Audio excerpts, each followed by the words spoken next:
Andy Dufresne, Tim Robbins, a Maine banker, is convicted of murdering his wife and her lover, a golf pro, in 1947.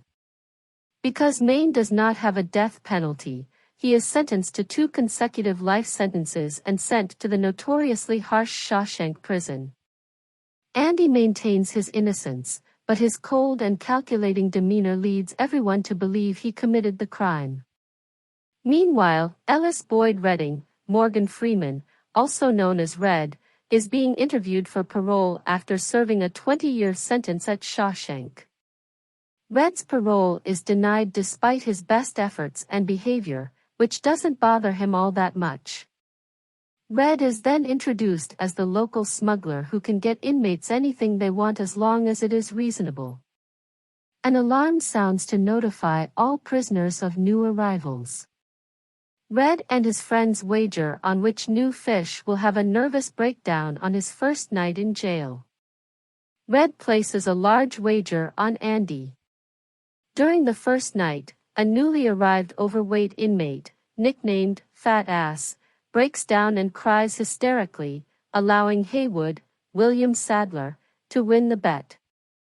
The party is cut short when the chief guard, Byron Hadley, Clancy Brown, savagely beats up the fat man for not keeping quiet when asked. Meanwhile, Andy maintains his calmness. The inmates learn the next morning that Fat Ass died in the infirmary because the prison doctor had gone out for the night. Andy asks Haywood for the man's name, but he declines. Andy approaches Red about a month later, having heard of his talent for finding things. He requests that Red locate him a rock hammer, which he claims is required for his hobby of rock collecting and sculpting. Andy laughs as Red asks him a few questions about his intentions. Red agrees to place the order but warns Andy about the Sisters, a group of inmates who sexually assault other inmates, most notably their leader, Boggs, Mark Ralston, who has a crush on Andy. Though the other prisoners regard Andy as a really cold fish, Red sees something in him and likes him right away. Red believes Andy intends to use the hammer to engineer an escape in the future, but when he sees the actual size of the tool, he understands why Andy laughed and laughs with him, dismissing the idea that Andy could ever use it to dig his way out of prison. Andy spends the first 2 years of his incarceration working in the prison laundry or fighting Boggs and the Sisters. Andy is beaten and raped on a regular basis despite his persistent resistance and fight, but he remains silent about it. When a work detail for tarring the roof of one of the prison's buildings is announced, Red uses his connections to get Andy and a few of their mutual friends assigned to the job, giving everyone a break from the routine. Andy overhears Hadley complaining about having to pay taxes on an upcoming inheritance while on the job.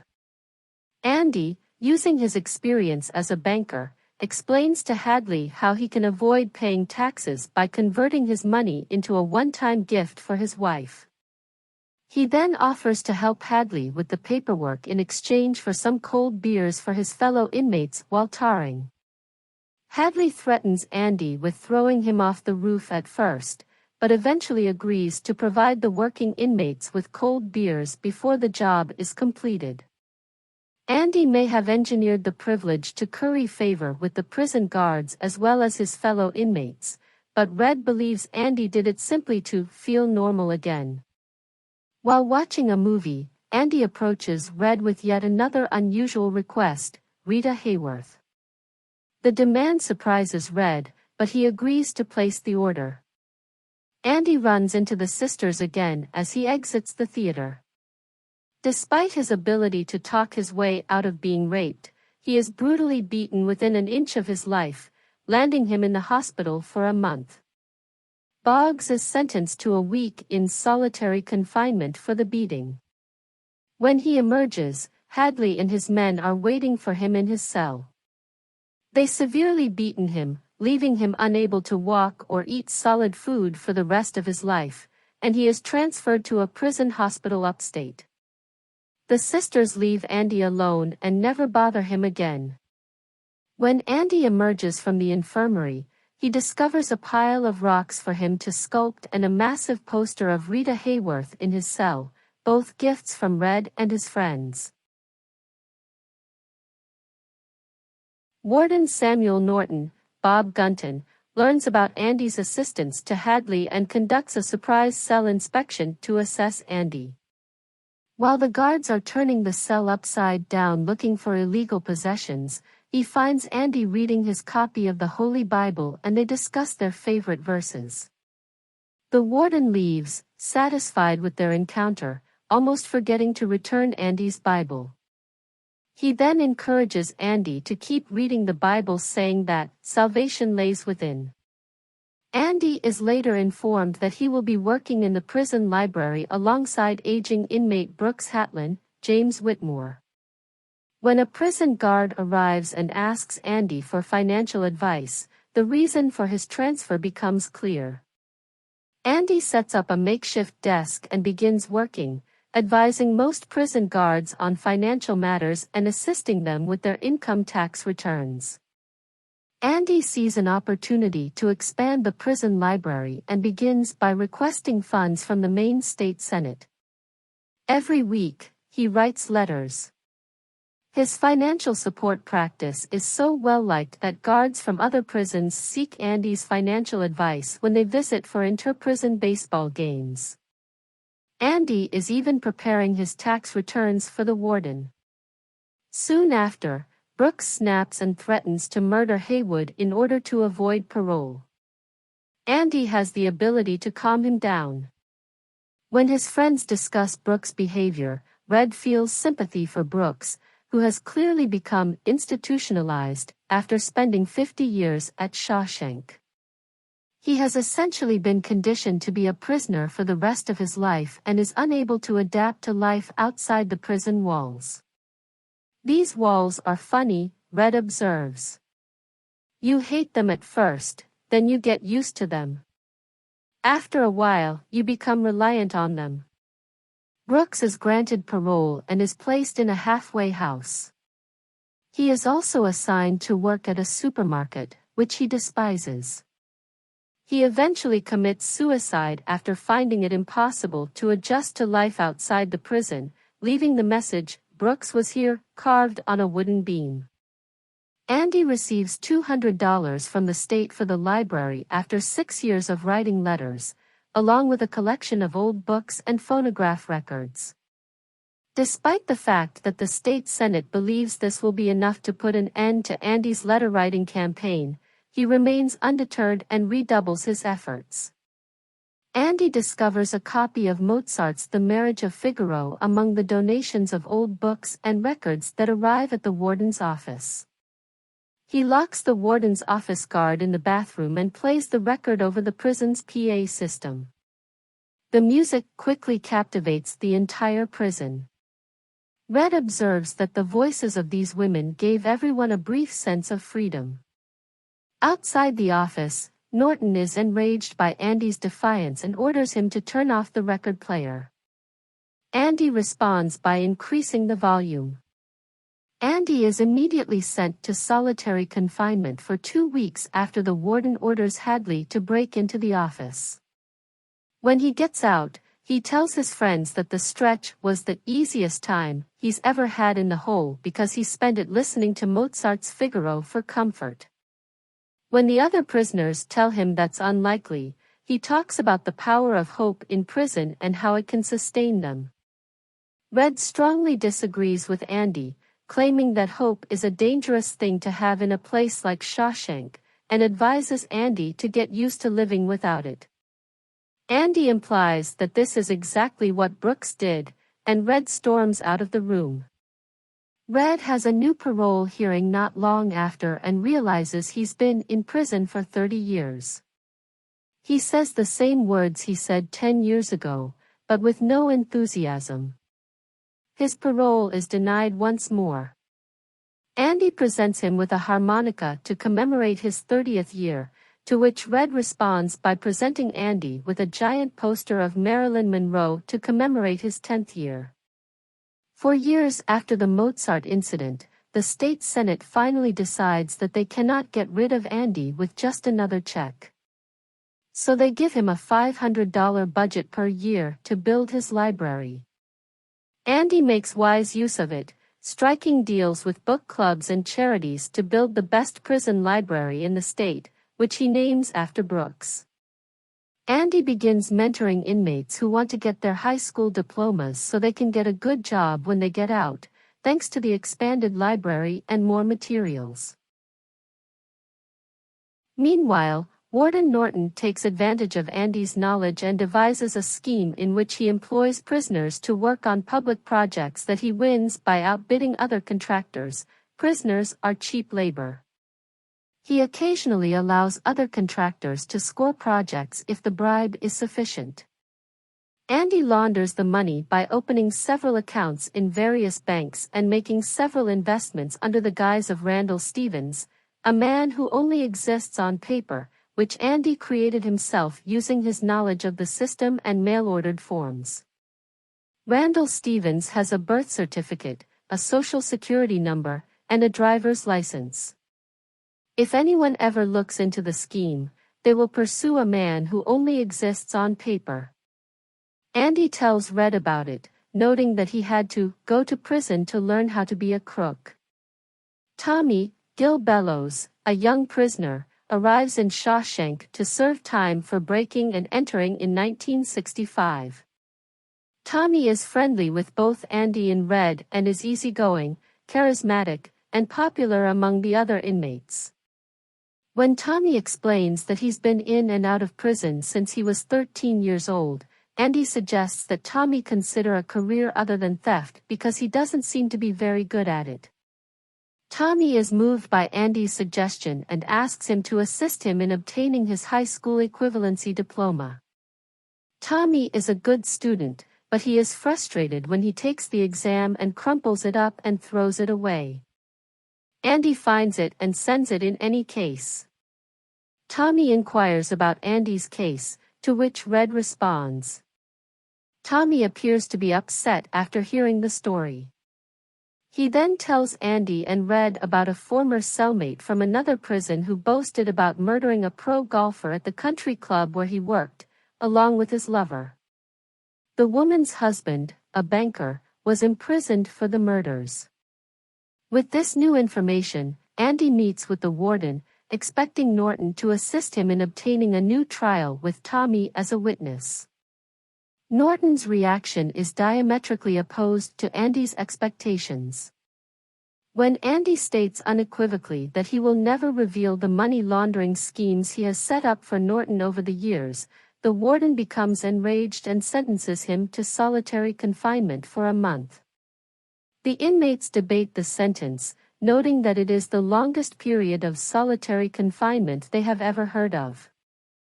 They also realize Andy may be innocent after all, having spent nearly 20 years in prison for a crime he did not commit. Tommy receives a letter from the Board of Education announcing that he has passed the exam and now owns a high school diploma.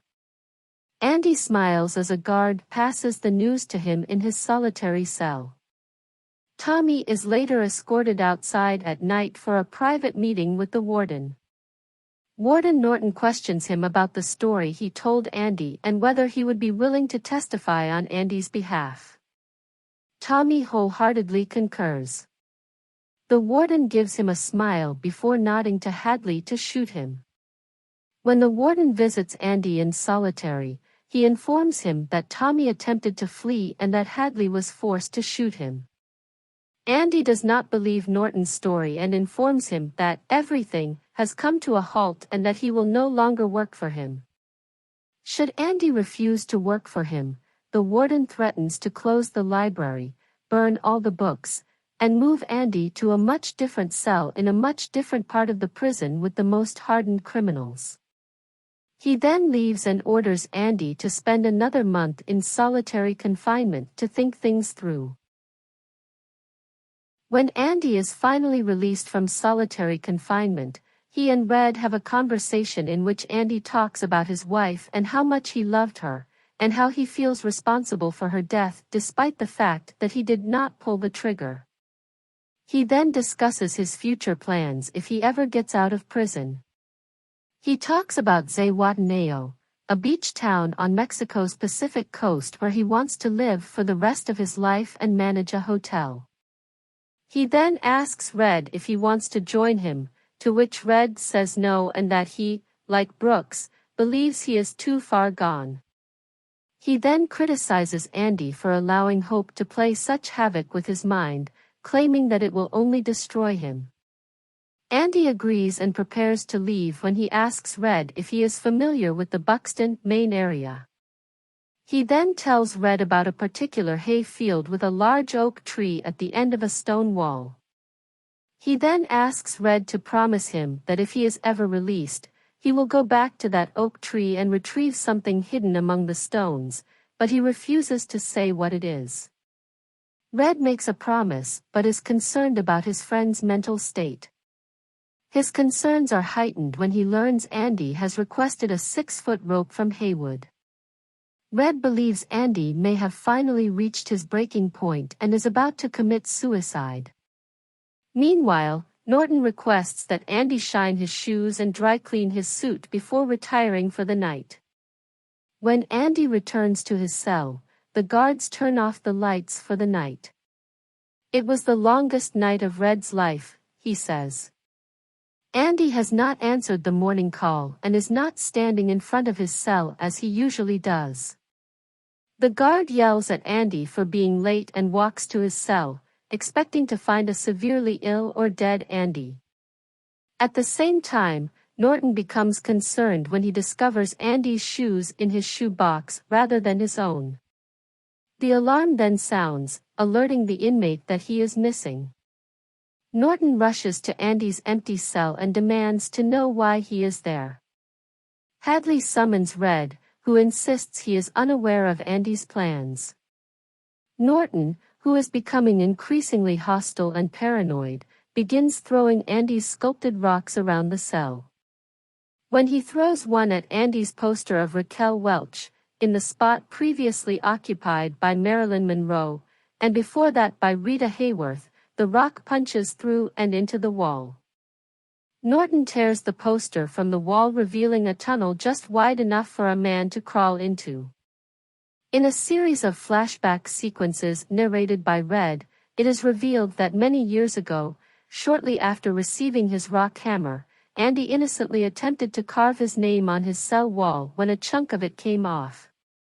Andy, who was interested in geology, realized that the material used to construct the wall could allow him to dig a hole if he ever needed to escape. Andy first ordered a huge Rita Hayworth poster to cover up the hole. He then spent years digging with his rock hammer at night and stuffing dirt from his job into his pockets, which he would then empty in the courtyard during his morning walks. Andy decided it was time to leave after Tommy was killed. Andy wore Norton's clothes underneath his own to his cell during the previous night's thunderstorm, catching a lucky break when no one noticed Norton's shiny black shoes on his feet, including Red. He escaped through his hole after packing many of his belongings, some papers, and Norton's clothes into a plastic bag that he tied to himself with the rope he'd requested. The tunnel he'd dug led him to a space between two prison walls, where he discovered a sewer main line.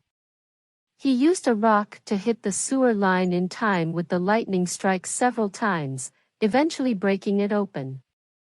Andy emerged in a brook outside the walls after crawling through 500 yards of raw sewage contained in the pipe. His prison clothes, a bar of soap, and a very worn-out rock hammer were later discovered by a search team. Andy walks into the Maine National Bank in Portland, where he had put Norton's money, while the warden and Red are investigating Andy's brilliant escape. He closes the account and walks out with a cashier's check, using his assumed identity as Randall Stevens and all the necessary documentation. Before he departs, he requests that a package be mailed. He continues his visits to nearly a dozen other local banks, eventually collecting $370,000. Warden Norton's accounting books are included in the package, which is delivered directly to the Portland Daily Bugle newspaper, along with Andy's written confessions and testimony. Soon after, Maine State Police and several reporters stormed Shawshank prison to cover the developing story. Hadley is arrested for Tommy's murder and taken away by state police. According to Red, he heard unfounded rumors that Hadley began crying like a little girl in the back seat of the police squad car as he was being taken away. Seeing Hadley being taken away in a police squad car and the local district attorney entering the prison with several policemen holding a warrant for Norton's arrest, Warden Norton finally opens his safe in his office, which he hadn't touched since Andy escaped, and instead of his books, he finds the Bible he had given Andy with a note to the warden saying that he was right, salvation did lay within. Norton then opens it to Exodus and discovers that all of the pages have been cut out in the shape of Andy's rock hammer.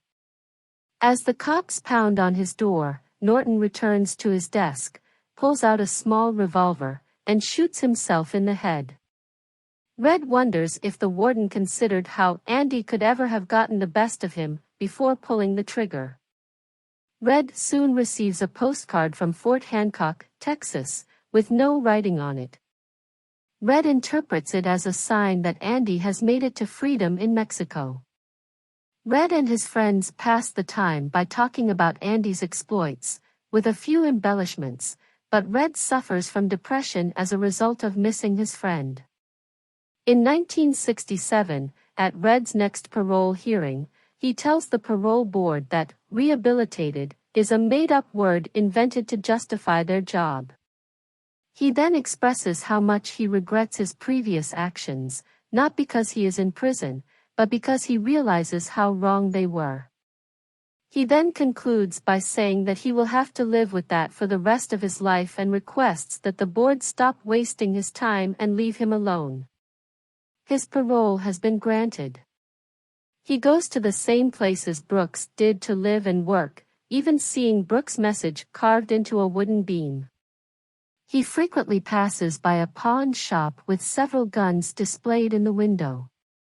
At times he contemplates trying to get back into prison, feeling that he has no life outside of prison where he has spent most of his adult life, but he remembers the promise he made to Andy.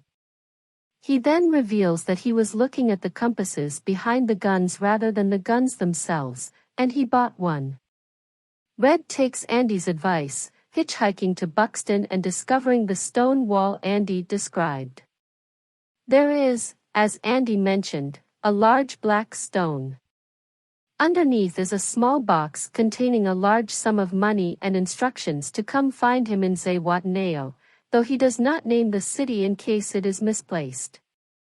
He also claims to be looking for someone who can get things for a project of his. Red suddenly realizes the power of hope and is ecstatic about the feelings he is experiencing. Red violates parole and leaves the halfway house, unconcerned because no one is likely to conduct an extensive manhunt for an old crook like him. Red takes the bus to Fort Hancock, where he enters Mexico. The two friends are finally reunited on a Pacific Coast beach, just as Andy had hoped. Please like, share and don't forget to subscribe my channel. Thanks for watching this video.